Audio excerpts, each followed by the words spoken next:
Hello and welcome to I Will Say This Though. Good news, everyone! I'm making Danny watch Futurama for the first time. I'm really enjoying it. Yeah. Oh, we should have called one of these tiers "Good Episode, Everyone."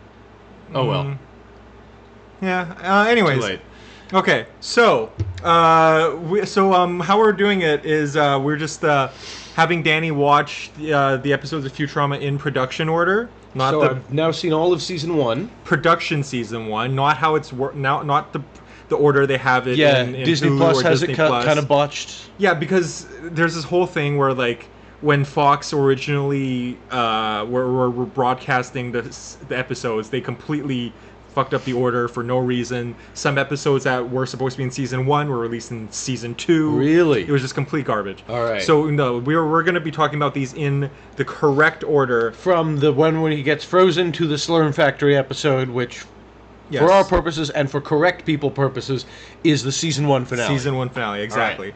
So, and Danny's gonna. So this is mainly about Danny's opinion since this is new to him. But I will be jumping in with my with thoughts as well. Yeah, absolutely. Yeah. And I will welcome that. Cool.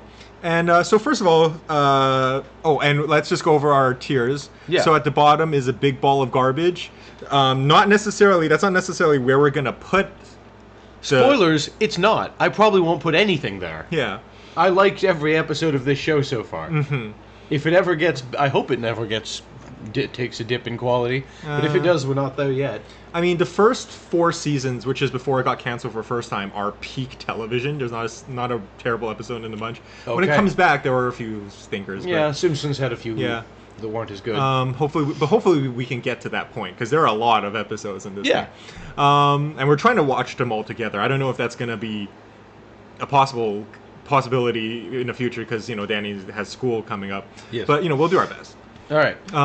So next rank is New Slurm. Yes, which is a reference to when the Slurm Queen, spoiler, tries to make Leela into a new Slurm Queen so that they could sell her crappier Slurm as new Slurm.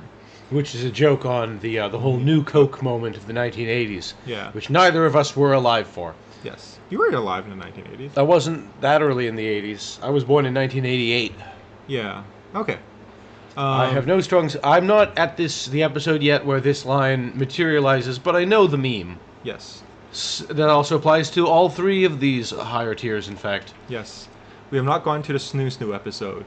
Or when he says, "Shut up and take my money." Yes. Okay, so let's just start. Let's start. First one, Space Pilot 3000, which is this one over here. With, so that's the one where we see him in 1999, and he gets frozen, and we're introduced to the characters. Yeah. And the setup. Mm-hmm. And I'm inclined to put it probably in one of these two because I liked it quite a bit, but it was not. It was not quite at the top for me in the way that pilots almost never are. Right, yeah. Because they're so busy setting things up that you kind of have to focus on. Yeah, but I will jump in. I will challenge that by saying yes. Maybe compared to the other ones in season 1, it might not be like, particularly high up. However, compared to like every other pilot you've seen, it was very good at being a pilot, yes. Especially for an animated series that isn't really that high on continuity anyway. Very episodic show. Mm-hmm. So I'm not going to put it up here, but it did what it was trying to do very well, so I think that's fair. For now, I might bump it down later. Yes. Okay, and then second, the series... Well, we're just breezing through this. This is going to be the shortest video we I know, right? The series has landed, which is the 5th picture from the left. Is that the one with whalers on the moon? Yes, where they go to the moon. I really liked that. That was one of my favorites. Same. I mainly like it. And by the way, I am a seasoned Futurama fan. Yeah. Grew up with the show. And I will need occasional reminders of, is that the episode with this? Yeah. This is like... I generally consider this, like, if not my favorite, like, definitely one of my favorites. Because it really sets the tone, like, thematically of the show. Where it's like... Yeah. They make fun of, like, sci-fi concepts and showing how, like, capitalism and America especially sort of like doesn't see the beauty of nature, because this is about them building a theme park on the moon. And it's about how we prefer lies to the truth. Yeah, we prefer like the sort of like the artificial like Disney style theme park. Whereas Fry, who is from the past, The to moon him, itself the is already is amazing. exciting enough. Yeah. See, But at the end of the episode, we kind of see why, being on the moon loses its novelty to him, and we see why the society has opted for the comfortable lie instead of just the unspoiled moon wilderness. Well, actually, I mean, not really, because like at the end, the sun hits the moon a certain way, and then Leela sees things from Fry's point of view, and Leela has a line where he's like, "Oh, Fry, look, it really is beautiful." Yeah, and it also, what I like that is also sets up Fry and Leela's relationship. Like it's not spoiler alert because this isn't really explicit in season one. I can tell, but they are love interests. There's a bit of a will they or won't they going on, and it sort of sets up like what they see in each other. Where Fry's like this big dumbass. He's so dumb. Yeah, but in little moments like that, you can see how Leela could fall for someone like this, who's kind of like, who still sees things from a different perspective, that sees the beauty in things in a way that you in your Leela in her like cynical life might not be able to. You know what I mean? Yeah, and when I say we can see why Leela and others see the moon the way they do and why they have chosen to lie, I don't mean that we, by the end of the episode, necessarily agree with them, but we understand the argument at least. We see how dangerous the moon is when he drives out there. So I'm putting that one up here because it's a really funny episode, and it has a lot of, it's good satire as well. It has a lot to say. Yes, that's true. This is the episode where you really see the potential of Futurama. Yeah.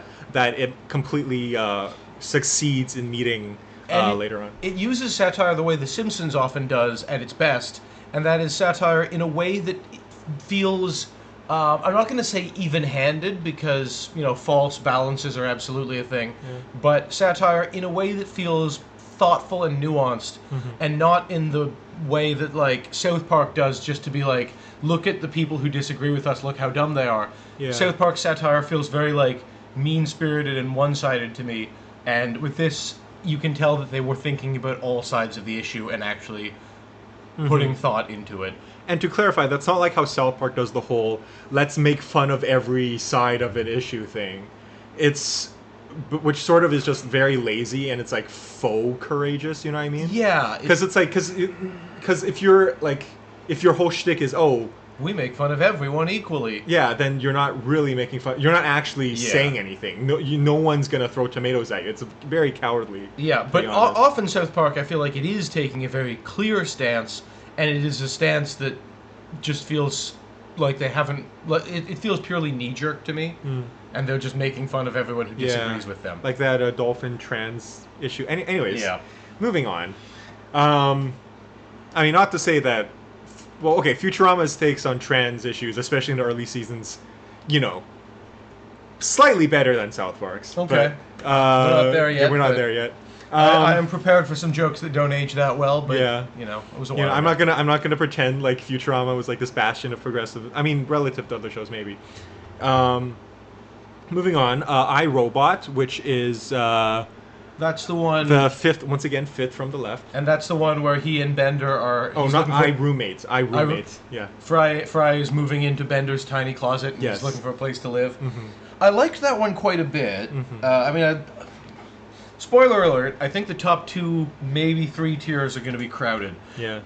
That was a solid episode, and I liked how it, the friendship between Bender and Fry was explored, and like why these, because Bender is objectively terrible, and Fry's an idiot, and but it did kind of explore like why they care about each other, why they're friends. Yes.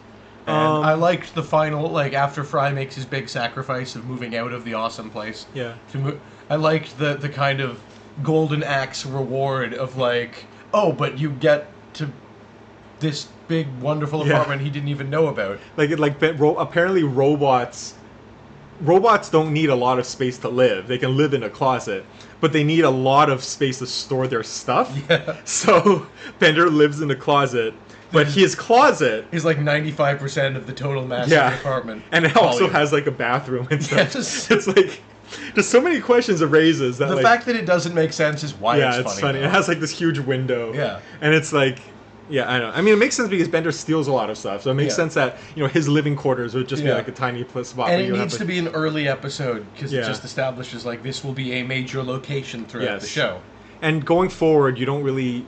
It's not really addressed that Bender. Well, sometimes, but towards the end of the show, they kind of forget that Bender has a little cubicle and Fry. It's just established as like they have a room and they all live there as roommates. Yeah, because But, they might as well just be roommates in a standard Yeah. apartment-based sitcom. That's that's a term I came up with for the one of the many categories of sitcom. What I call the apartment sitcom Yeah. will be about unmarried 20 or 30 somethings living in nice apartments, probably in New York. Yeah. As opposed to the family sitcom, the workplace sitcom. Well, Futurama is also a workplace sitcom, but It is mostly it has, a work. It has elements of that as well. Yeah. Okay, so see, I personally, and this is Danny's list, but I personally would have it like bit lower than the pilot, but that's just me. Yeah, I might bump it down later. We'll see. Next one's Love's Labor's Lost in Space. So this tier list has the weirdest screenshots from each episode. So it's fifth from the left again. So it's a screenshot Lila of looking uncomfortable. Yeah, this is her at the beginning reminiscing about the date she had with the man with the long tongue. Is this? Oh yeah. Is this the one that introduces Zapp Brannigan? Yeah, the most fascist. Okay, cool, interesting. Delightful episode. I love Zapp and I love Kif. I love their dynamic. Yeah, they have a good dynamic. I love how he's basically just Captain Kirk, but way more of a jackass. Yeah. And Kif is kind of Spock. Yeah. I like they're a good comedy duo. The only way it could be improved, and this was not the fault of anyone involved in the show, is if Phil Hartman lived long enough to voice Zapp Brannigan. Oh God, Alas. that's sad. Yeah. Talented guy. Yeah, no, I also really like this episode. My favorite line. Oh, maybe we should show like our favorite line from each episode. I don't know. You probably don't I don't have it. remember. But this is one of my favorite lines ever. Is when Leela's at the end and she's like, Zapp, when I first met you, I thought you were a big pompous buffoon. But then I realized inside that big pompous buffoon was a scared little child.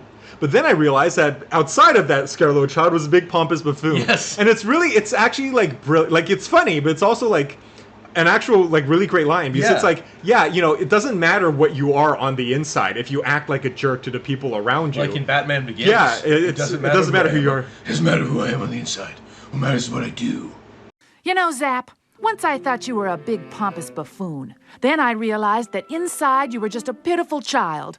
But now I realize that outside that child is a big pompous buffoon. And which one rocked your world? Yes, like that's actually brilliant. Like when I was a kid, I saw it. I was like, yeah, that's funny, but it's actually a good way to look at life. Yeah. Great episode. Yeah, and Zapp, also it introduced Nibbler, I believe. yes, And I like Nibbler. Nibbler is cute. He's a horrible little creature, and I like him. And Zapp is a horrible fascist character, but he's hilarious, and he gets the best. Zapp line. is horrible in a way that you dislike him, whereas Nibbler is horrible in the same way that Fry or Farnsworth or Bender are horrible in a way that is charming and lovable. Correct. Yes. A Fishful of Dollars is next, and it's The one that introduces Mom? yes, and it's the pictures. Oh wait, no. Fear of a Bot Planet is next. Oh, yeah, I like that one a lot. I think this is. Is that this one? Yeah, I think it's that one. That's the one with the robot planet. Yeah, Chapek 9. By the way, I just want to say, when I know who Chapek is. Chapek is the guy Carol who Chapek. who invented the word robot. Yeah. I know that because as a kid, I saw this episode of Futurama, and then I looked it up, and it explained, oh yes, the planet's named after the guy who created the word robot. But I showed to Danny, it's like, that's clever, it's named after the guy who invented the name robot. Yeah. So Danny's enjoying this on a level that young Jimmy could not have enjoyed. I feel like if you were seeing it for the first time at the age you are now, though, you would get most of these jokes. It's not that I'm super smart. It's that I'm a grown man. No, and but I have here's a lifetime's worth of getting references. But here's the thing, though. Like, I don't know if I would have known Chapek. Like, how do you know Chapek? How did you first learn? I'm not who sure. Chapek is? Just being a nerd, hearing about this book. I'm sure you've seen references to it in other places. Yeah, I guess. What's the book? It's Rossum's Universal Robots? Yeah, I saw an opera version of that at some point. Okay. I've never read it. I don't know much about it, honestly. But anyways, where would you put it? The episode. This is one of my favorite episodes. I thought it was really clever and funny. Jeez. Okay, you know what? We're gonna have to reestablish that all these tiers are relative. Yeah. So maybe try to put only one or two in S tier. Okay, we'll do it at the end. We'll do it at the end. But no, I keep really going. like that one because it was funny and clever, but it was also just like a cool adventure. Like, I was invested in the story. Yeah. And I liked the world building. Yeah. I like stories where people are being held captive on other That's true. planets. What can I Yeah. say? I like I like the, Princess of Mars. I like the whole 1950s paranoia parody. Yeah. It's like, yeah. My favorite line is, "Oh, I'm gonna eat your brain." Like the robot movie where it's When like they're watching- about how evil humans Yeah. are, and it's like, 50s "I'm gonna eat sci-fi. your brain and digest it in my series of organs." Yes. that's because they just don't understand what humans are. And because, you know, if you look at 50s movie evil robots like Robot Monster or something, Yeah. they're all like, calculate your chances. Yeah. And I feel like if I were a robot, I'd find that kind of offensive. Yes. And you know, it's like even now with like the fear of like communism and socialism, it's like Yeah. people who don't understand what either of those things are. Yeah. And they just have these exaggerated, like, And most evil movie robots are a metaphor for communism. yeah. Anyways, okay, yeah. So we're gonna put that in better than Snoo Stew, which is good because like I've watched these episodes many times in my life instead of having Snoo Snoo. Futurama has been my substitute for Snoo Snoo for basically. Don't worry, he's married now. Yeah, I'm Everything's married okay. now. You know, I'm not gonna keep going on that thought. Next one, A Fistful of Dollars. This is the one where we meet Mom. Yeah, I'm. Which is that? This It's the one where he's drooling because he just discovered he has like $1 billion I'm trillion. honestly just gonna put that one here. Okay. I liked it, but it had the problem I have with some Simpsons episodes where you kind of know that somehow this good thing is not going to last. And it's a Yeah. little predictable, and it's a little frustrating of just... It's the same reason that, like, the first 20 minutes of any given children's animated film frustrates me. I know the hero is going to embarrass himself and Yeah. make a fool. I know there's going to be some big slapstick mess. It's just that kind of inevitability. Like, I get it. I get why it's there. I just find it a little frustrating. Yes. Because I'm invested and I care about the story. That's true. Honestly, yeah, if Mom's a good villain, though. Mom is a good villain. She's like Mr. Burns, but like more. I like her, like, folksy image. Yeah. You remember there's the episode of The Simpsons when there's the nuclear inspectors coming to the power plant, and Mr. Burns says, like, "Oh, this isn't a nuclear plant. This is a Mr. Burns cookie factory. We make good old-fashioned chewy." Mom is like, if that shtick worked. Yes.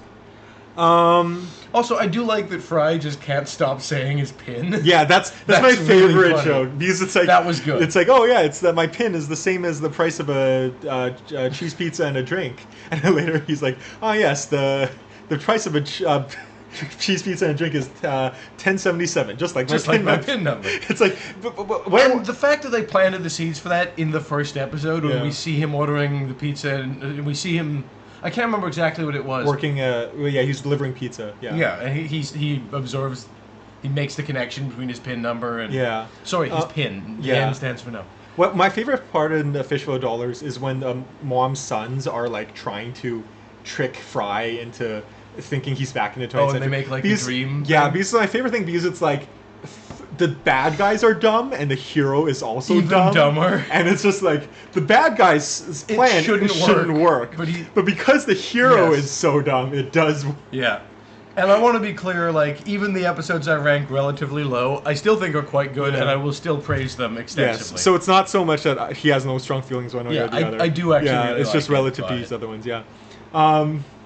Geez, but yeah, like I was saying, I would also rank this a bit lower. But even though I'm talking about it right now, it's like really funny. I think why I would rank it lower is I feel like a lot of the pop culture references like aren't just relevant. You know, because it's all about like living in the 20th century. Because Yeah. Fry wants to be super rich and live in the 20th century. A lot of the jokes I just personally didn't understand growing up. Like, And by their very nature, they have to be as timely a joke as possible. Yeah. But timely jokes often don't age that well. yeah, Not in like a not in boy like an that offensive- didn't age well way, but He's like pulling his collar like Yeah.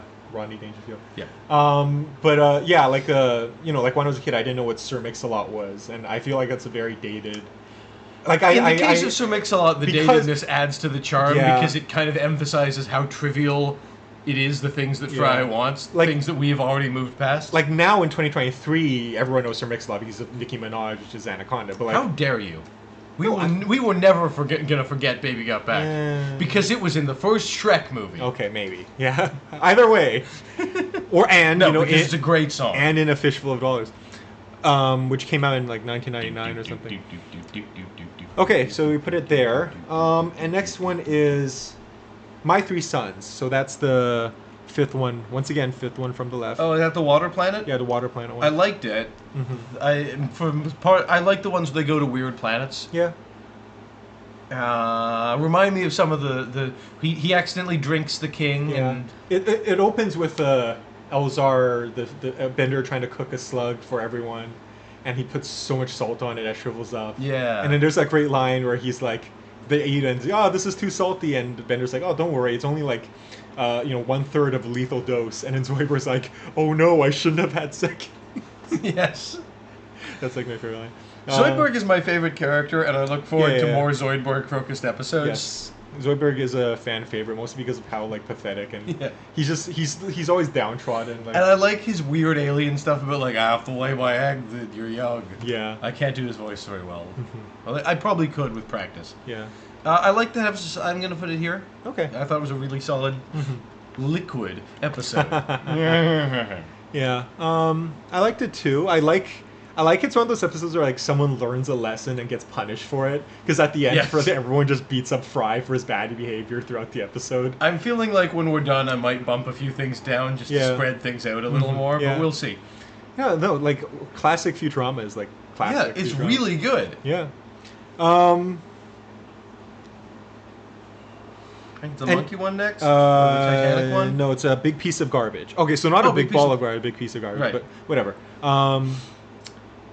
I liked this one. I liked how it was kind of an Armageddon parody, but it wasn't too Yeah. specific. It took like the general premise of Armageddon without needing to like parody the scene where they're having sexy times with animal crackers or Yeah. like it didn't need to be point for point. But it was also a satire about the way we deal with garbage, and I like how at the end we haven't learned our lesson at all. Yeah.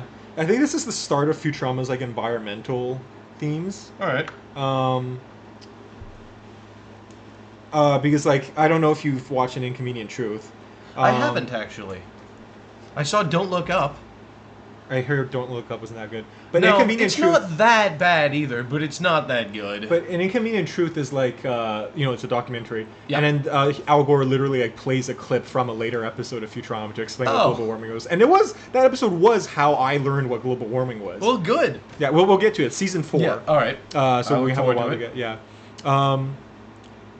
I think up here, Okay. Yeah, I like it. I might bump it down to here and bump this one down to here. Yeah. We'll we'll see do- as we go. Yeah. God, now the names of our tiers are too cruel and. I know. But anyways, Well, there are no episodes that I genuinely disliked, Yes. and I feel like the green should be I honestly- for like actually would have preferred if that I episode. honestly didn't can't wait to get to like season 7. It's gonna be a while. exist. All right. But we are gonna get to the bad, and I do want to watch all of them together. Yeah. And because I kind of, especially the ones that are bad, I want to see your reactions to the bad Oh ones. God. You know? Okay. If we have to. Anyways, but yeah, so we can put that there, as if I'm giving you permission.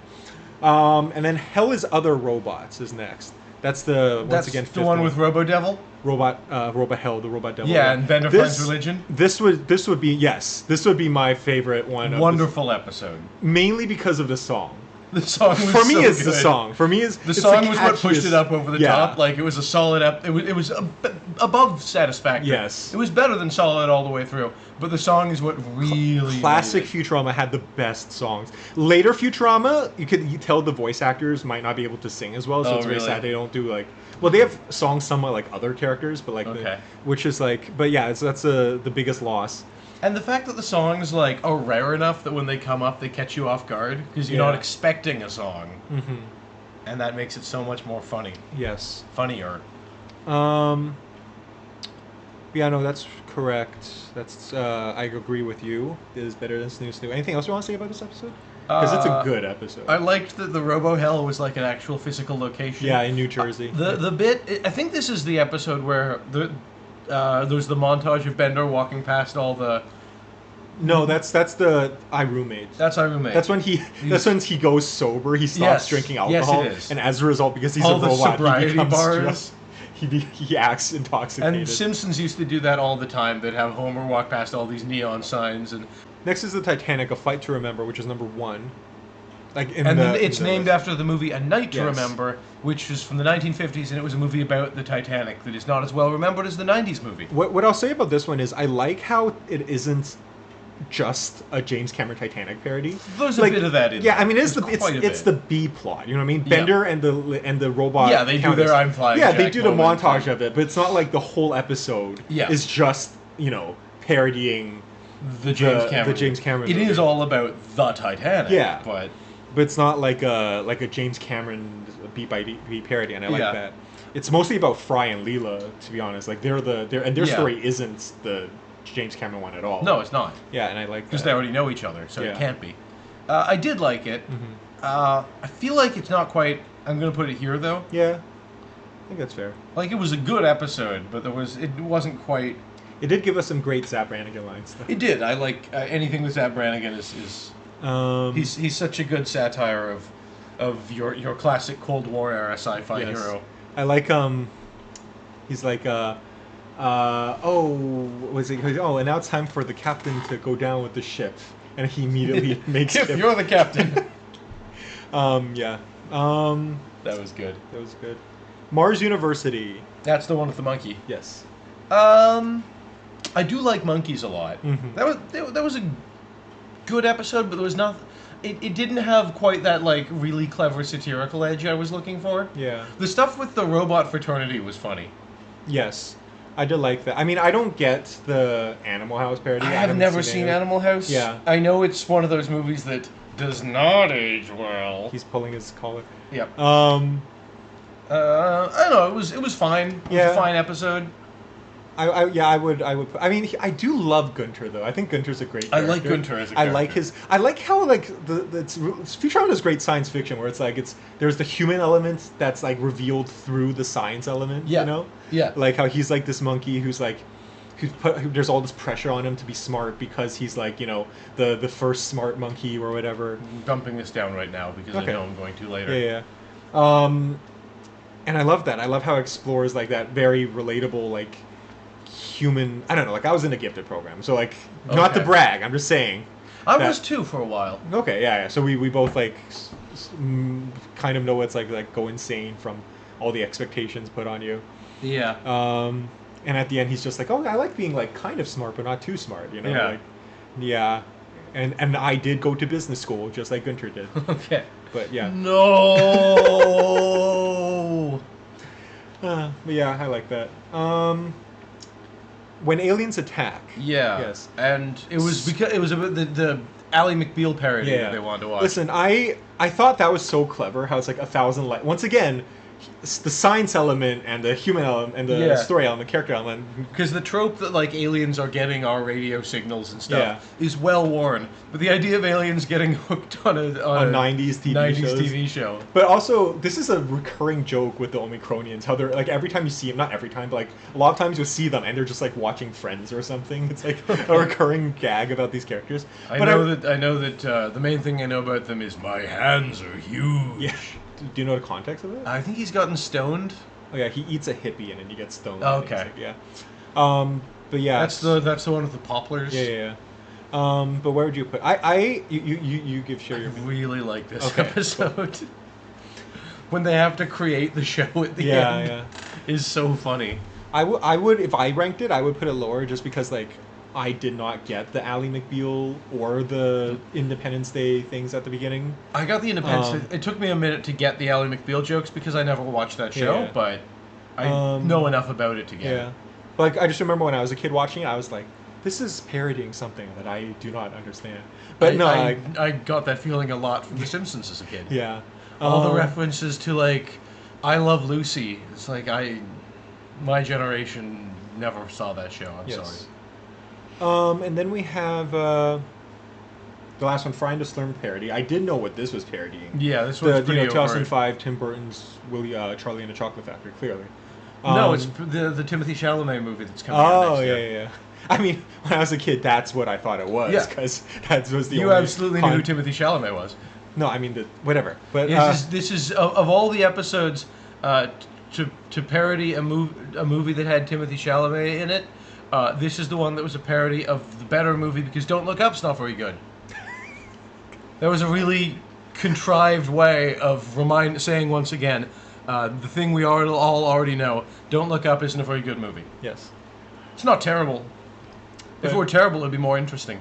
Where would you put a... Let's see.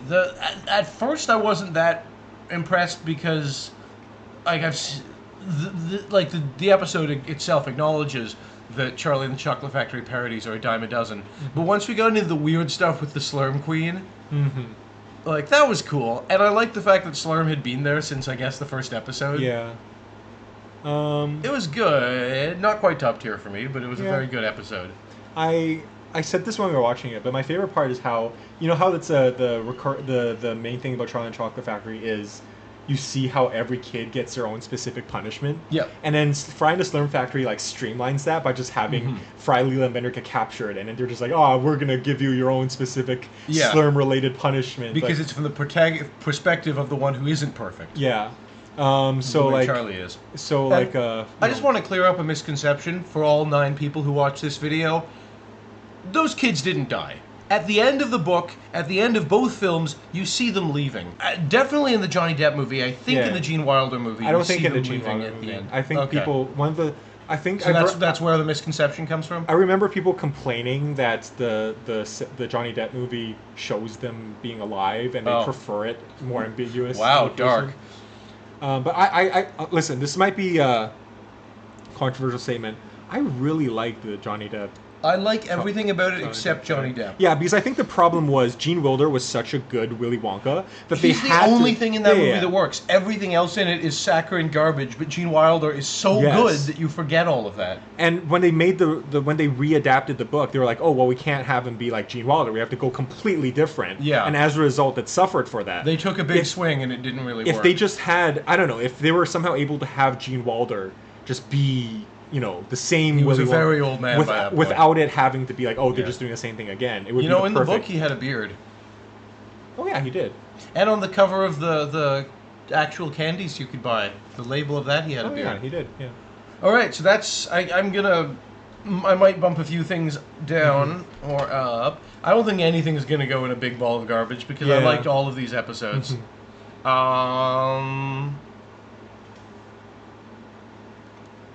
Boy, this is I think I might bump the garbage episode down to this one.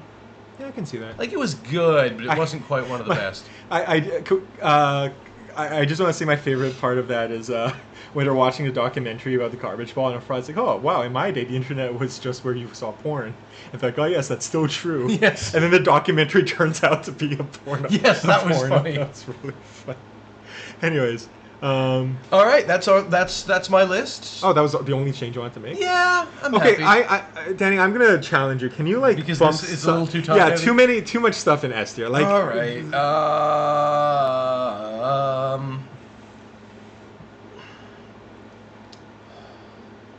Which episode is this one? The first Zap Brannigan one. Oh, it's so good. That one's so good. That one's so good. That one's so good. All right, fine. Okay, well, that's our list. All right, that's our list. The testament to how good Futurama. Live long and prosper. Live, laugh, love, long and prosper, everybody. Yes. Okay, see you next time.